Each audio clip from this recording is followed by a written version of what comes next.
असली राज। अध्याय 1। एक भयावह रात। दिल्ली की सर्द रात थी।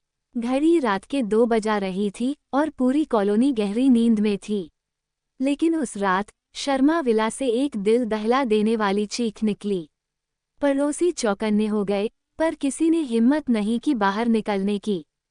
सुबह होते ही पुलिस को खबर मिली। इंस्पेक्टर अरुण मौके पर पहुंचे। अंदर का दृश्य भयावह था। फर्श पर खून बिखरा हुआ था और सामने एक लाश पड़ी थी।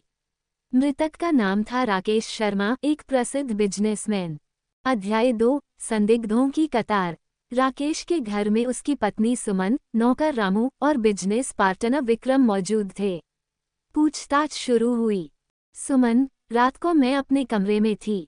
अचानक एक तेज आवाज आई। मैं भागकर नीचे आई तो राकेश जमीन पर था। कोई था नहीं। रामू साहब बहुत गुस्से में थे। उन्होंने किसी से फोन पर लड़ाई की थी। फिर मैं सोने चला गया।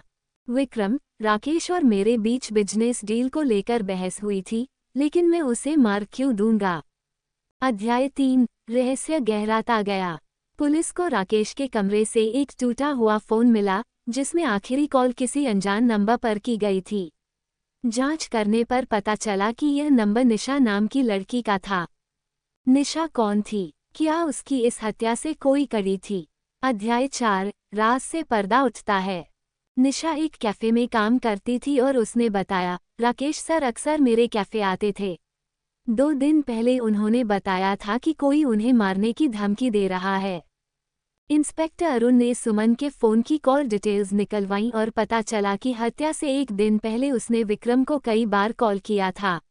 जब विक्रम पर दबाव बढ़ा तो उसने सच उगल दिया। राकेश ने मुझे बिजनेस से निकालने का फैसला कर लिया था।